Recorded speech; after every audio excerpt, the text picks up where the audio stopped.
बौने और मोची। एक दफा एक मोची हुआ करता था जो खूब मेहनती था और बेहतरीन जूते बनाया करता था, लेकिन इससे फिर भी उसका गुजारा नहीं हुआ करता था। आखिर में वो पूरा कंगाल हो गया और उसके पास बस इतना चमड़ा बच गया था कि उससे सिर्फ एक जोड़ी जूते बन सकते थे।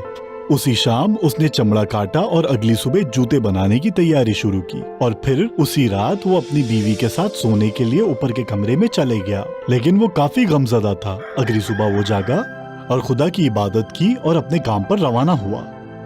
और वो हैरान रह गया जब उसने देखा जूते तो सिल के तैयार हैं। वो ज़ईफ आदमी इस मुंतशर में मुब्तला हुआ कि ये हुआ कैसे। उसने जूते की अच्छे से जांच पड़ताल की और उसने पाया कि ये सलीके से सिले गए हैं। उसी दिन एक खरीदार दुकान पर आया जूता खरीदने के लिए, और जब उसने देखा जूते बड़े आला दर्जे के हैं तो उसके लिए वो दुगना दाम देने के लिए तैयार था। उसने उन पैसों से इतना चमड़ा खरीदा कि उससे 2 जोड़ी जूते बन सकते थे।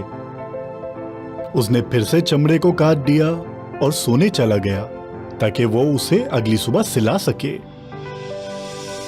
लेकिन जब वो जागा उसने देखा जूते फिर से सिल के तैयार थे। वो दोनों जोड़ी जूते उन पहले जूतों से भी बहुत अच्छे बने थे और उसी दिन उन दोनों जूतों की बिक्री हो गई और उसके पास इतने पैसे आ गए कि 4 जोड़ी जूते सिले जा सकते थे। कई हफ्तों और माह बाद यही चलता रहा। हर शाम वो चमड़े को काट लेता था और खुदा की इबादत करके सो जाता था, और हर सुबह वो पाता कि जूते अच्छी तरीके से सिल के तैयार होकर मेज पर रख दिए जाते। पहले 8 जोड़ी, फिर 20, फिर इतने कि गिनना मुश्किल हो गया था। उसके पास इतने खरीदार थे कि अब वो सबसे अच्छा चमड़ा खरीद सकता था और बाकी जरूरत के सामान भी। उसने बूट बनाना शुरू किया सबसे मुलायम चमड़े से, जो कि शिकार करने के लिए बेहतरीन था। उसने वेलवेट, सिल्क और कई तरीके के जूते बनाना शुरू कर दिए जो जश्न के लिए औरतों को पहनने के लिए काफी अच्छे लगते थे। और इतने माह गुजरने के बाद वो मोची इतना अमीर हो गया था कि अब वो अपने उन मददगारों को के नाम कुछ करना चाहता था। एक रात वो और उसकी अहलिया चमड़े के पीछे छुपकर देखने लगे कि ये सारी करामात किसकी है।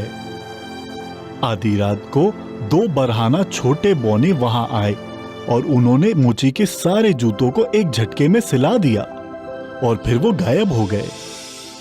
और मोची और उसकी अहलिया को उनकी मुफलिसी पर बहुत अफसोस हुआ। उसकी बीवी ने उन दोनों बौनों के लिए छोटे से प्यारे से कपड़े सिले और मोची ने सिल्क के 2 प्यारे जूते बनाए। उन दोनों ने तोहफे को टेबल पे रखा और चमड़ों के पीछे जाके छुपकर देखने लगे। जब वो बौने फिर से आए और उन्होंने वो तोहफे देखे तो बहुत खुश हुए। उन्होंने वो कपड़े पहने और खुशी में झूम झूम कर नाचने लगे और वो फिर वहां से गायब हो गए और फिर कभी नहीं आए। लेकिन वो मोची कामयाबी की ऊंची चोटियों को छूते रहा और बड़ा अमीर रहा।